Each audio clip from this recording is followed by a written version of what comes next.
Welcome to the March the 5th, 1997 pre-taping of a very special history show. This is our history tape number 301, and we're very excited today to bring you, during the celebration of the History Month in Grand Prairie, Texas, some very special people that have had a history in Grand Prairie in the past, even though they may have moved away, but they still have that deep love for our city. We're honored today to have from Denton, Texas, a very wonderful young man of 90 plus years, and we are so pleased to welcome Uncle Bob to those that love and know him very intimately, Mr. Robert Height. Welcome to the set, Mr. Bob, today. Thank you, Ruthie. We're so glad to have you with us. I'm glad to be here. I've been chasing you for about 7 years to get you on this show, and it is so wonderful to have you with us. I didn't think I had much to tell you. Yes, you do, and we're going to get back with you in a minute as soon as I welcome a Mr. Robert Height Sr. from Dallas, Texas, that we've had on the show before. You got his name? Thomas. Thomas, Mr. Thomas Height Sr. A slight mistake. That's it. I will gladly go as Robert. Yes, you would go for that, but I would have it wrong, wouldn't I? All right. Now, it's very exciting today to have someone that is related to the Jordans and the Heights and the people that helped to even establish Grand Prairie before many of us were born. And we want you to tell us a little bit, Mr. Bob, about the real Bob Height, where you were born, when you were born, and name your parents for our historical record, would you? Well, I was born in Grand Prairie on July the 10th, 1906. My youngest sister used to tell me when we were growing up that I wasn't wanted. But that was because I was a tag-along everywhere she went, and she didn't like me. All right. What were the name of your parents? Virginia Lee Height was my mother. All right. Robert Lee Height was my father. Okay. And did you go to school in Grand Prairie, Texas? Yes, I've completed the entire school period in Grand Prairie, Texas. All right. From the first to the 11th grade, To the 11th? through the 11th grade. All right, first to the 11th grade, were there any special people that you would like to let us know that you remembered at the Grand Prairie schools that were very special in your life? Maybe a mentor or someone that was real important to you you'd like to put in this documentary? Well, my memory has faded a little as I've grown older. I remember Mr. Hudspeth, who was superintendent of schools. All right.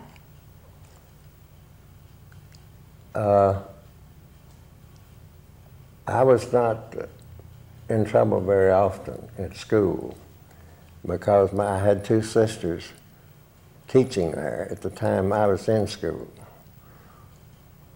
And anything that had to be reported to my parents, they got it from Mr. Hudspeth. Yes. And took it home. Yes. All right. After you finished school here at Grand Prairie High School, where did Mr. Bob go? I went to Arlington, to North Texas Agricultural College, known by that name at that time. All right. And then I transferred to SMU, and then to Texas University Law School. Okay. Which I left the law school in 1932.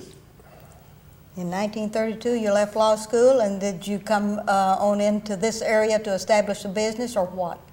I came back home, and instead of practicing law, the 1929 Depression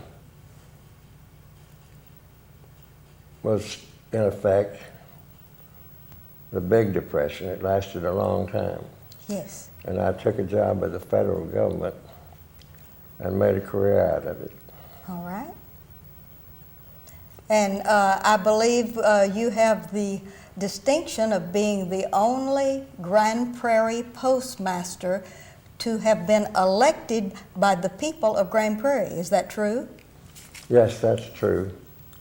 I don't know how extensive that policy was followed throughout the United States.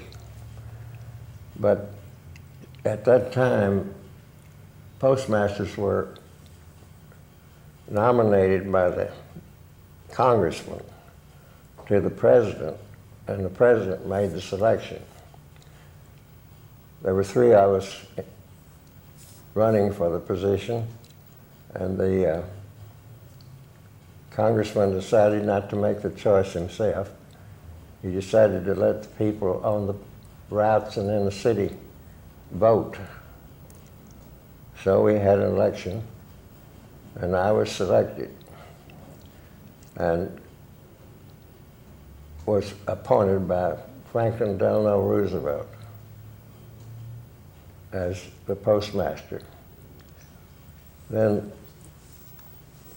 World War II has started, and after I took over the post office, I volunteered for service and went into the Navy and was gone 39 months. It was spent in the continental United States and the Philippines. When I returned to Grand Prairie after my discharge, I resigned from the postmastership and went back to a job that I had started with the federal government when I got out of law school. And after that, what took you away from Dallas, Grand Prairie area up into Denton?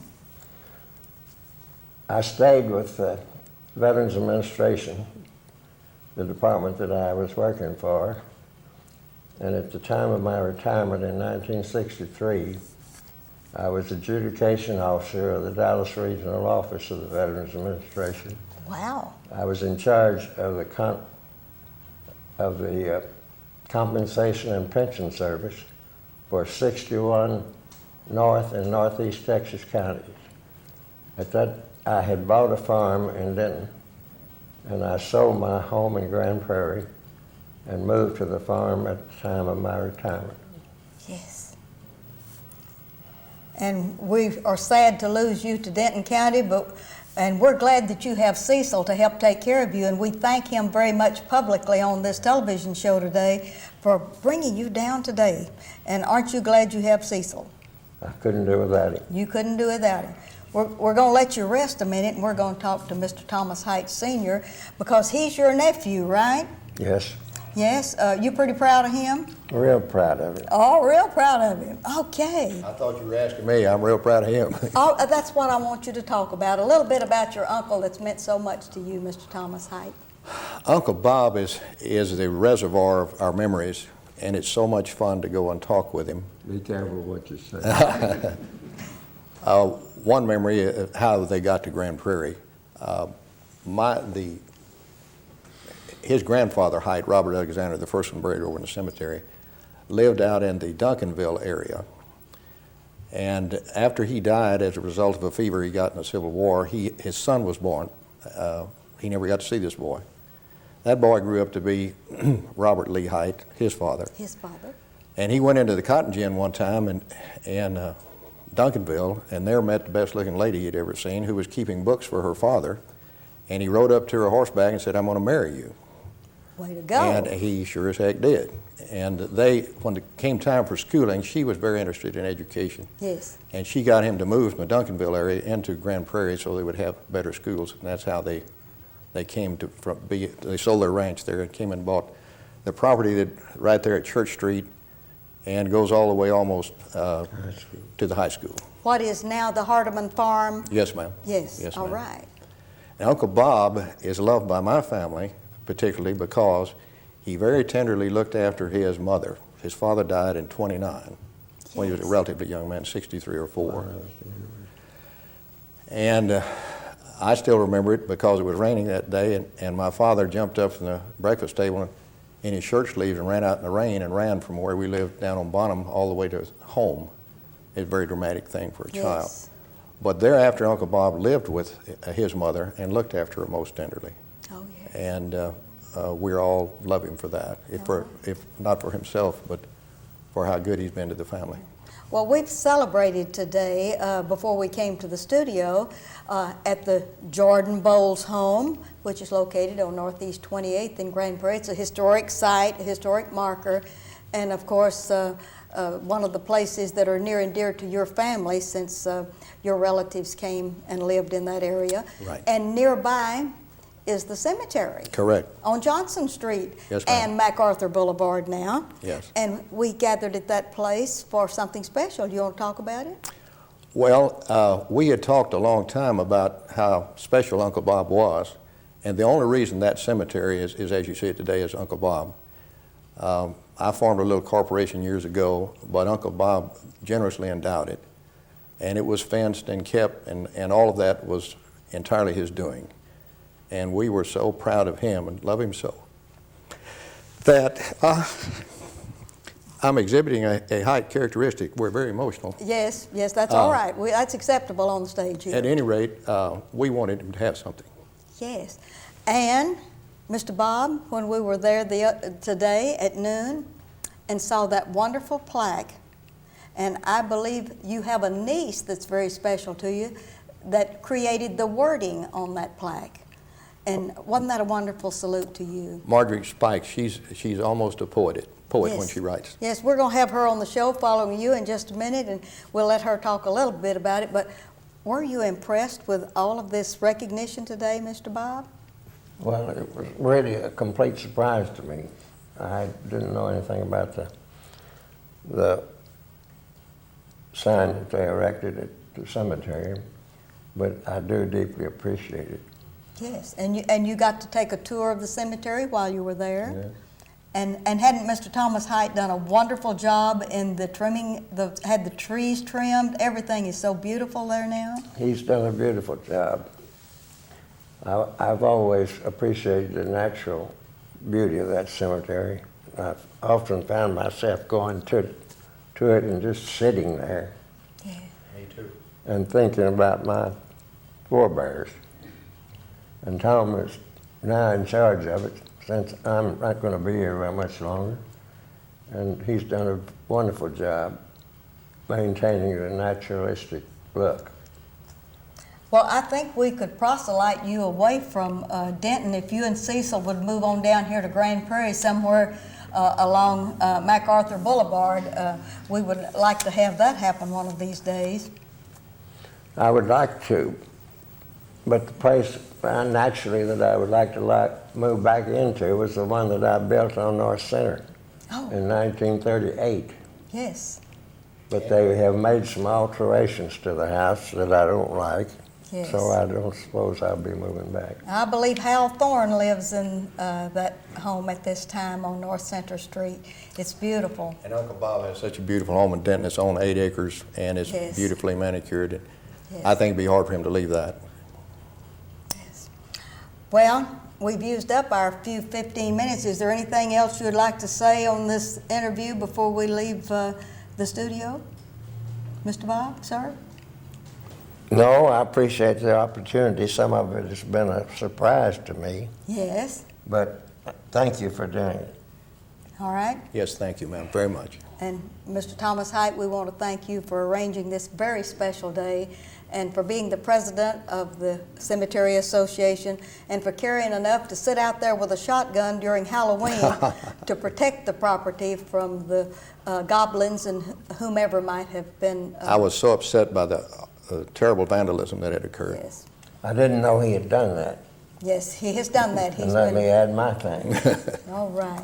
I want to thank y'all very much for coming to be with us today, and maybe one of these days we'll get you back for a longer interview if you want to tell some of the tales about like when you were at the University of Texas and there was a long roster of girls that you were some ladies' man back during that time, but we can't even find your diary. I think I better keep those secrets. Better keep all of those secrets. And we'll be right back with the rest of the interview about someone else that's related to the Heights.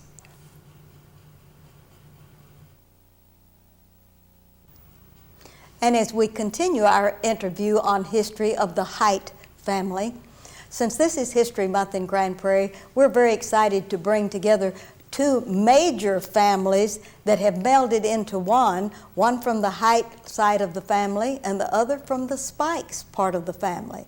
And for those of you in Grand Prairie that are familiar with the research that we've done on the Spikes Broom Factory, the United Broom Factory that was located in old city of Dalworth Park, you're going to be excited that we have a descendant of that family with us today. And it's my honor to welcome Mr. Sam Spikes. Welcome to the set. Thank you. Thank you. We're just so glad to have you with us, young man. Well, thank you. And even though you have deserted us and moved to Dallas and east and west and have been all around the world doing great things, we're glad to have you on the set today to help document your wonderful family. Thank you. And Margie Height Spikes. Thank you. So we got the Height in there, so we have all of the exuberance, all of the excitement of the Height family and the Spikes family all on one setting on the dais today. Isn't that great? Glad to have y'all with us. Thank you. All right. First of all, let's do a little genealogy work here and begin by naming your parents. Would you please, Sam, and look out into your camera and tell us about them? Okay, my father was Martin Luther Spikes, All right. and my mother was Mary Gertrude Ballard. Ballard. Ballard. Ballard. All right. And what year did they come to Grand Prairie, Texas? Well, they moved to Dalworth All right. in 1912. 1912. And did they come here with the broom factory entity? Yes, he was one of the three Spikes brothers in the All Spikes right. Brothers Broom Factory. All right. Did you all have an old home place here? Did you have grandparents here, or? Well, when they moved the factory from Dallas up out here, well, Yes. the Dalworth Company gave them incentive. They Yes. donated land for the factory, and then they gave each of the brothers and my grandfather and grandmother a lot to build on. Oh, how wonderful. So they all built, and our home was, well, it's still there, Yes. and I think it has a historical plaque maybe. Yes, it does, on the corner of Northwest 19th and Fort Worth Street. That's right. All That's right. On the northeast corner of that intersection. Northeast, right. Northeast corner of that Right. intersection. On the northwest was another one of the old homes that was built there that also has a marker. But yours is the old home place for your family? Right. Oh, it's beautifully restored. It is a wonderful, beautiful, it's a very light yellow and very pleasing. Also, that was the old home place, and you grew up right in that area? Right. Where'd you go to school? Well, the family were Seventh-day Adventists. Yes. In fact, most of the workers in the Spikes Brothers Broom Factory at that Yes. time were Seventh-day Adventists. And they had a church school Yes. just for the element. Well, originally it went higher than that, but by the time I got in school, it just went through the elementary. All right. But they had eight years, and the public school at that time only had 7 years in elementary school. Yes. So when I went to Grand Prairie to high school, I was a year older than most of my classmates. All right. When you went to Grand Prairie High School, do you remember the principal or anyone else that was there that you'd like to name drop? The principal was C.B. Gentry, Mr. Gentry, all right. and Earl Bodine was one of my teachers. And my senior year, the coaches were Raymond Smith and Larry Poole, and I was pretty active in athletics and all. Yes. But I had a lot of memories of those days. All right. We're going to let you rest a minute. I'm taking you through high school, but we'll catch up on that. But I've got to get Margie up to speed here. All right, Margie, tell us about your family, your parents, and where you were born, when you were born, and what brought you to Grand Prairie and all the good stuff. Well, my father was Ewing Irving Height, better known as Stump, Yes. and it's Uncle Bob's brother. Yes. And my mother, here I go. That's all right. You're a height and you're allowed to do that. Only the heights can cry on the set. That's all right. All right. Was Margaret Pauline Baker. Baker. And both the Height and the Baker families lived here. Uh-huh. And Dad and Mother were in high school together. And my Aunt Virginia was in my mother's class, and they graduated from Grand Prairie High, Yes. as did I later. Yes. And I was born here. Mother and Dad married in 1918. I was born in 1921. He was in the service of World War I when they were married. And the little house we lived in was on Hill Street. On Hill Street. Okay. But he was with Coca-Cola Bottling Company, and we moved to Dallas so he could be near his work. And we lived there till I was 6, and my brother was 2. Uh-huh. My mother died. Yes. And, And when your mother passed away, then your dad remarried? no, No, never remarried. he and my brother and I came home to my grandmother and grandfather. Okay. But he did remarry when Marge was 12.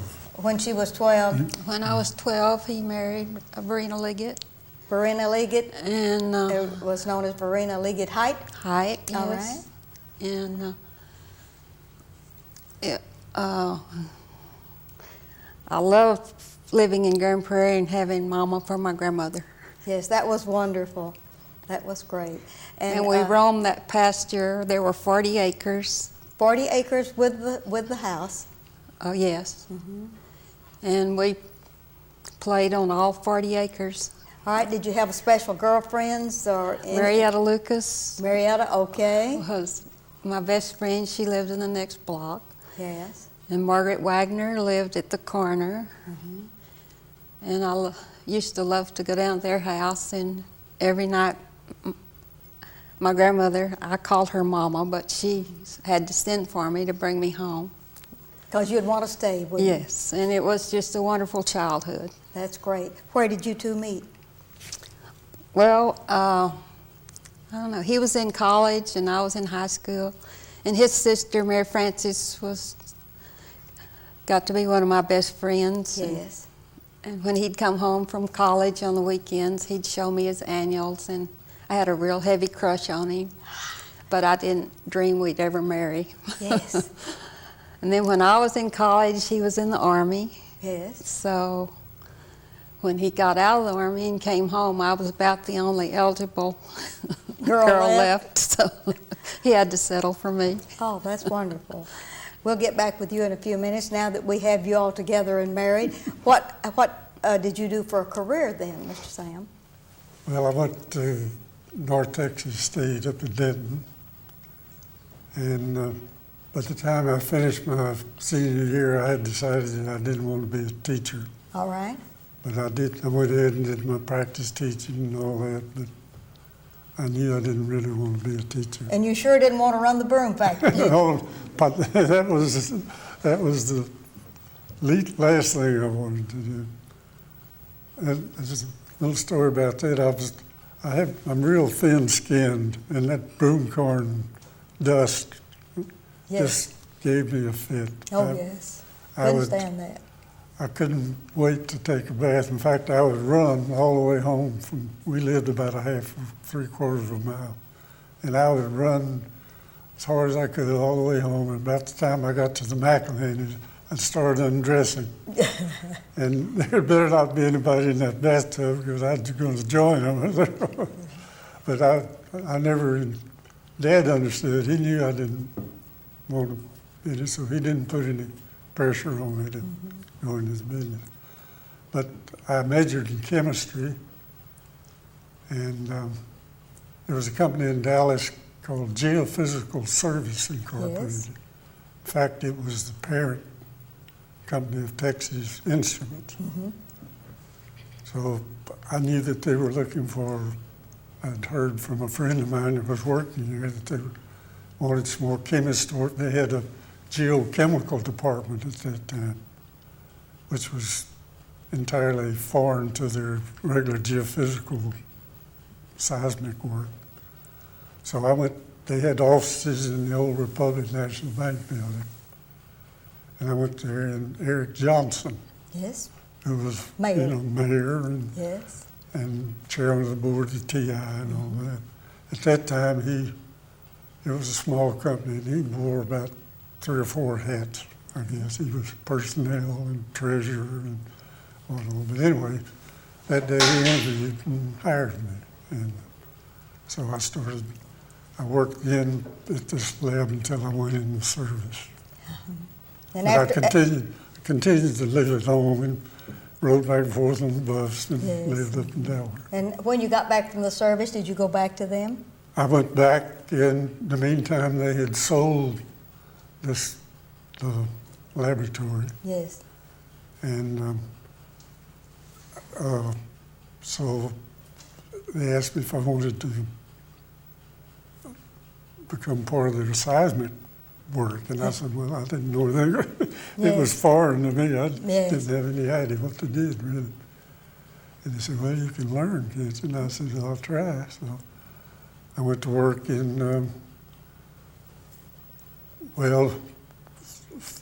worked right around Greenville and that area for a few months. Then we went down to South Texas and worked in the water in Laguna Madre, Yes. which is between Padre Island and the mainland. And at that time, this was in 46, excuse me. And at that time, there was nothing on Padre Island. There was no way to get over there. There was had been a Coast Guard building then the southern end of the island, but it wasn't being used or anything. And we worked almost a year in that, up and down that bay, that working bay. off of boats. And in the meantime, I'd go home on weekends, and that's when I started. Met Miss Margie, all right. Miss Margie, before he gets away with all of this story, after all of these years, and you have retired in Dallas? No, really? Lake Kiowa. Lake Kiowa, Near Gainesville. near Gainesville, and you've driven all the way down today for this very special celebration today for Uncle Bob?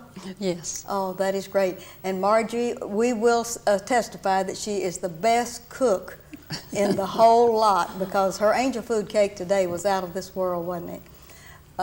I want to thank you all very much for sharing just a little bit with us, and we're going to have you back and do a complete history on both of you all a little bit later on, because we're running out of time, and I'm already getting these signals that we have to wrap up, and we haven't told half of the story, have we?